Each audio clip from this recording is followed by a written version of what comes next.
APA references provide detailed information about a source. They're listed on the reference page at the end of your paper and correspond to in-text citations in the body text. It's important to understand how an APA reference is built. This enables you to review both your own work and the accuracy of any tool you might be using. Hi, I'm Jessica from Scribbr, here to help you achieve your academic goals. So how do you create your APA references? There are two ways, either manually or use a citation generator like the free one Scribbr provides. Let's say I want to cite an article. Click on Journal, search the article by title, and cite source. Although the reference format differs depending on the type of source, for example, a book, web page, or video, they're built from the same four components. Author. Who is responsible for creating the work? Date. When was the work published? Title. What is the work called? Source. Where can the work be retrieved? Combine all of them and you'll have a reference like this. We'll now take a closer look at these four elements and show you some examples. The reference usually starts with the author's name. This can be an individual, multiple people, or an organization. In an APA reference, the author's name is inverted. Start with the last name, so Smith, followed by a comma and the initials, T, separated by a period and space. Treat infixes, such as fan or de, as part of the last name. Don't include personal titles, such as PhD or doctor, but do include suffixes, like junior. If there are multiple authors, separate their names with commas. Before the last author's name, you should also insert an ampersand. So here I have Miller TC, comma, Brown MJ, comma, ampersand, Wilson GL. If an author is unknown, try inferring it from the context. For example, an About Us page on a website is usually written by the organization behind the website.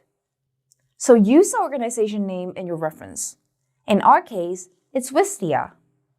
If you really don't know who's responsible for creating the work, you can start the reference with the title instead. After the author, you include the date of publication in parentheses. It can take several forms. Only the publication year, year and month, year, month, and day, or a year range. In most cases, you only include the year of publication in the reference entry.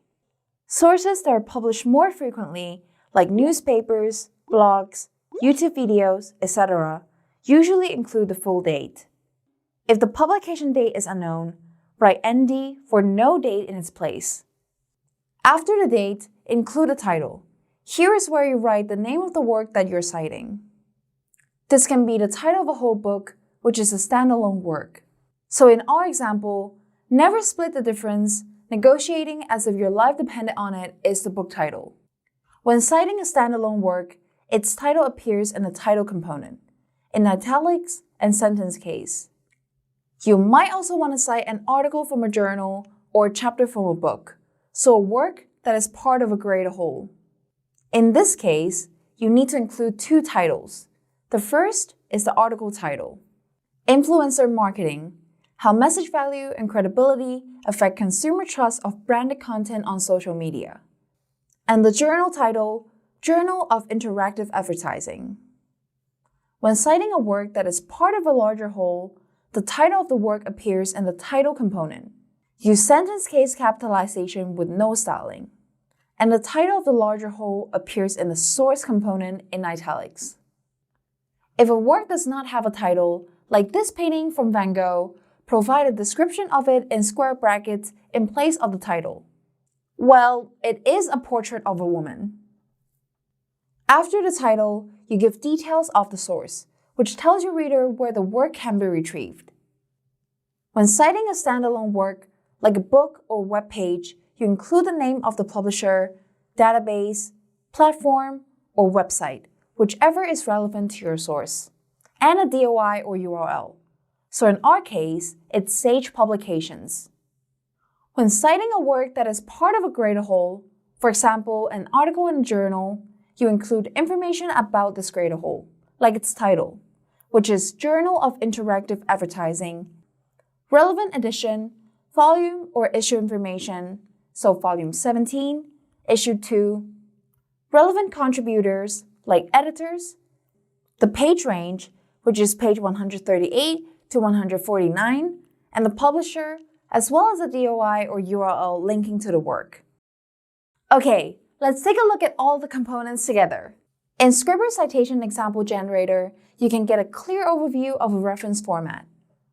So for a journal article, you first have the author component, followed by the publication year, then the title, and finally the source, including the title of a grade whole, page range, publisher, and the DOI. For a book, similarly include the author, date, title, and source, including the edition and publisher. For a web page, also include the author, date, and title. For the source, you should include the website name and the URL. Now it's time to try doing it yourself. When in doubt, you can always double check with our AP example articles linked down below or use our AP citation generator. After that, you should format the reference page itself. Watch this video next to learn how to do so. See you there!